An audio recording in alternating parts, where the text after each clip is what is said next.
नमस्कार, स्वागत है आप सभी का। आप देख रहे हैं एनएमएफ न्यूज, आपके साथ मैं हूं नमता चौधरी।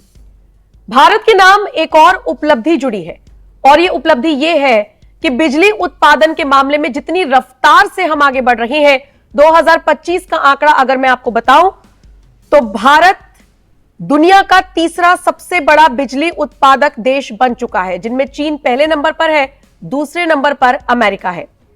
अब इसके मायने क्या है, ये हमारे लिए हेल्पफुल कैसे है, मतलब ये तो मोटे मोटे तौर पर मैंने आपको बता दिया, लेकिन पंकज जी, बहुत सारे लोगों के जहन में ये सवाल आ रहा होगा, बिजली उत्पादक में हम आगे बढ़ रहे हैं, बिजली उत्पादन में, और तीसरा देश बन गया है दुनिया का, तो बहुत से लोग सोच रहे होंगे कि मेरे घर में तो अभी भी बिजली जा रही है 4-4 घंटे, फिर हम कैसे आगे बढ़ रहे हैं? तो थोड़ा वो क्लियर कीजिए पहले। सबसे पहले तो जिस देश के पास जितना पावर कंजम्पशन पर यूनिट होता है वो देश उतना आगे, यानी नंबर 1। जैसे अमेरिकी सबसे ज्यादा पावर कंज्यूम करते हैं, ये पर यूनिट मतलब प्रति घर। अच्छा। तो इसलिए अमेरिका नंबर 1 है। ये इसलिए नापा गया है कि जो ज्यादा पावर कंज्यूम कौन करेगा, जिसके यहां वॉशिंग मशीन होगा, जिसके यहां फ्रिज होगा, जिसके यहां एसी होगा, जिसके यहां कूलर होगा। तो प्रति घर कितनी संपन्नता है उसको मापने का एक तरीका यह भी है कि वो घर कितना बिजली कंज्यूम कर रहा है। जिसके पास एक झोपड़ी है वो बेचारा कितना कंज्यूम करेगा।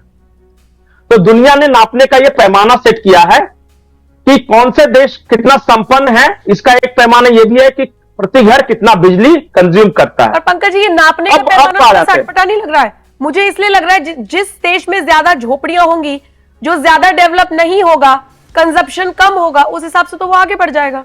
ये क्या पैमाना? नहीं नहीं नहीं, इसका मतलब कि उसके यहां के लोग गरीब हैं और वो उनके पास ना एसी है, ना कूलर है, ना टीवी है, ना फ्रिज है, मतलब सारे अप्लायंसेस घर के तो एनर्जी से ही चलते हैं ना। वो नहीं कंज्यूम कर रहा है, इसका मतलब वो बेचारा गरीब आदमी है। तो जिस देश में जितना ज्यादा गरीब है वो देश उतना पीछे है। इस हिसाब से उन्होंने मापा है। अब मैं आपको इंटरेस्टिंग फैक्ट्स बताता हूं। भारत फ्रेजाइल 5 में था 2012 में। फ्रेजाइल 5 मतलब 5 ऐसी अर्थव्यवस्था जो कभी भी कोलैप्स कर सकती है। अच्छा। ये वर्ल्ड, हाँ, फ्रेजाइल 5 में था। आज हम टॉप 3 में आने वाले हैं। 11 सालों में क्या बदला पता है? भारत की अर्थव्यवस्था फ्रेजाइल 5 से टॉप 3 में पहुंच गई। दूसरा, अगर आप एनर्जी प्रोडक्शन या ऊर्जा उत्पादन इस क्षेत्र में देखते हैं तो दोगुनी हो गई है हमारे ऊर्जा उत्पादन की क्षमता।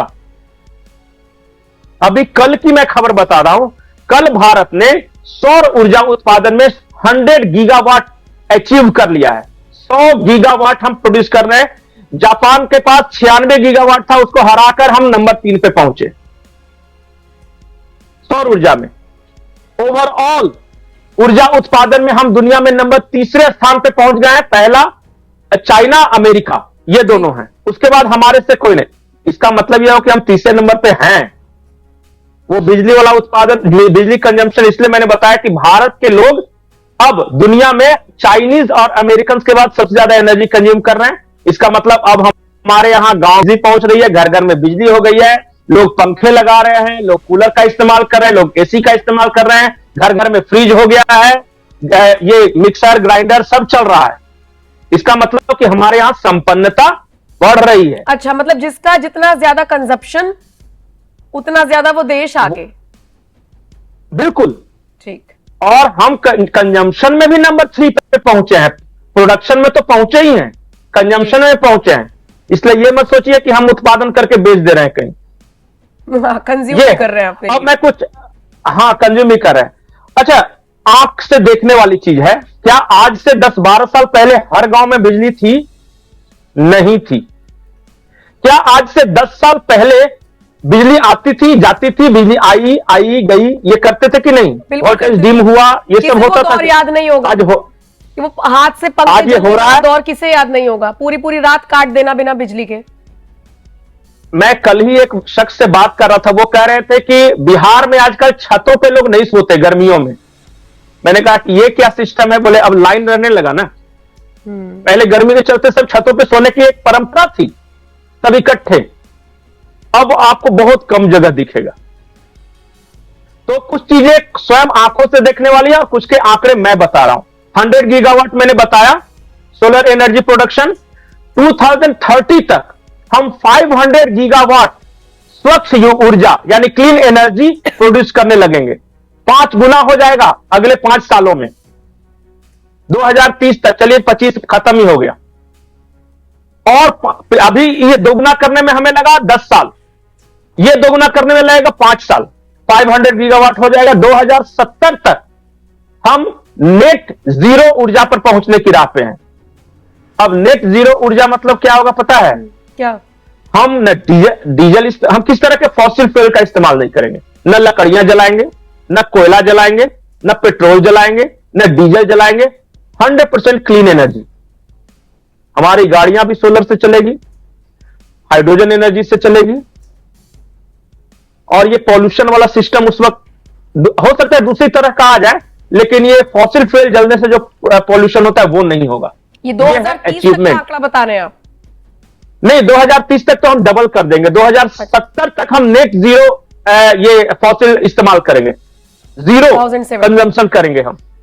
हाँ, अब कुछ और अगर आपको आंकड़े में इंटरेस्ट है तो मैं आपको बताता हूं। बिल्कुल। अब तक होता यह है कि सरकार या तो रेगिस्तान में, राजस्थान में, खुले मैदान में सोलर पैनल्स वगैरह लगा रही है। अब सरकार एक नई योजना लेके आ रही है कि देश का हर कंस्ट्रक्शन, ऑफिसेज हो, पर्सनल मकान हो, गरीब की झोपड़ी हो, उसका जो रूफ होगा वो सोलर पैनल लगाए। बिल्कुल, शुरुआत हुई है, लेकिन आप देखिएगा कि अगले 5 से 6 सालों में इसकी रफ्तार बढ़ेगी। घरेलू सौर विनिर्माण को बढ़ाओ, मतलब कि हर घर अपना एनर्जी प्रोड्यूस करे खुद ही, और जितना उसको कंजम्पशन की जरूरत है। लक्ष्य यह है कि नम्रता का घर बिजली विभाग के ऊपर आश्रित नहीं रहे, अपना एनर्जी खुद ही प्रोड्यूस करके खुद ही कंज्यूम कर ले। लेकिन फिर नम्रता घर वाले ये भी तो चाहेंगे ना कि बिजली का बिल ना देना पड़े। लेकिन अभी जो सोलर पैनल लग रहे हैं उसमें मिनिमम तो शायद देना पड़ रहा है ना, यूनिट शायद डिसाइड की गई है कि इतनी यूनिट आप यूज कर सकते हैं। नहीं, अभी क्या है ना, शुरुआत है। नहीं, अभी शुरुआत है। कई तरह की योजनाएं हैं, प्राइवेट कंपनियां भी आई हैं इस फील्ड में, और सरकार भी आ रही है। प्रधानमंत्री सौर घर योजना के बारे में आप बात कर रही हैं कि जिसमें कुछ पैसे आपको देने होते हैं और फिर सब्सिडी के रूप में सरकार देती है। हाँ, वो डिटेल्स में उस योजना के बारे में बताओ, नेट का एक और वीडियो हो जाएगा। इसलिए कि प्राइवेट सेक्टर्स भी आ रहे हैं और सरकारी भी आ रहे हैं। तो पहले आप देखिएगा कि अपनी आदत में शुमार कर लीजिए कि अगले बार जो घर बना रहे हैं तो इस तरीके से बनाइएगा कि वहां सोलर पैनल की जगह हो जाए, क्योंकि ये कंपल्सन होने वाला है, और ये गांव में भी होने वाला है। ऐसा नहीं कि हाईफाई या शहरों में और अपार्टमेंट और सोसाइटीज में ही सिर्फ होगा। अपार्टमेंट सोसाइटी में तो 5 से 7 सालों में होगा। जो लक्ष्य है वो है। और हमारे यहां जो व्हीकल्स होंगे वो क्लीन एनर्जी।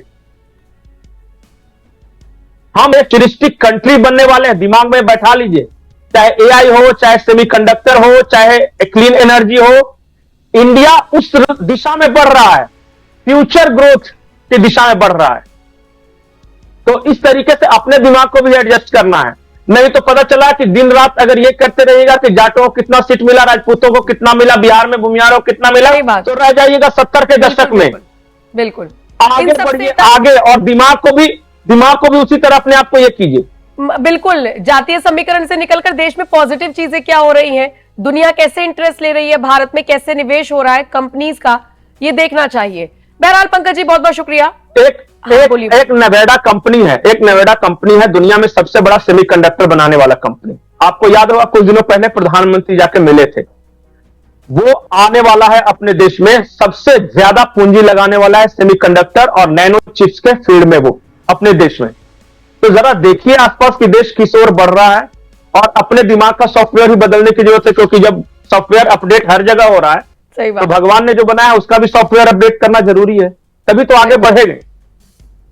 तो देखिए, सौर ऊर्जा का क्षेत्र हो या बिजली उत्पादन के मामले में हो, भारत बहुत तेजी से आगे बढ़ रहा है। डबल की स्पीड से ऑलमोस्ट उत्पादन चल रहा है, और इसका असर 2030 तक ऑलमोस्ट दिखना भी शुरू हो जाएगा। दिखना तो शुरू हो गया है, लेकिन वो कहते हैं ना, आंखों देखा हाल, वो आप सब देखना शुरू कर देंगे, ऐसी उम्मीद है। और बाकी 2070 तक का जो बदलाव आएगा उसका एक छोटा सा नमूना पेश करने की कोशिश की पंकज जी ने। शुक्रिया मेरे साथ जुड़ने के लिए। बाकी आप बताइए, इस चर्चा को आप किस तरह से देखते हैं? कितना पॉजिटिव इंपैक्ट लगता है आपको ये जो भारत आगे बढ़ रहा है, जिस दो टॉपिक पर हमने बात की, उसे लेकर आपका क्या कुछ कहना है? अपनी राय कमेंट करके जरूर बताइएगा।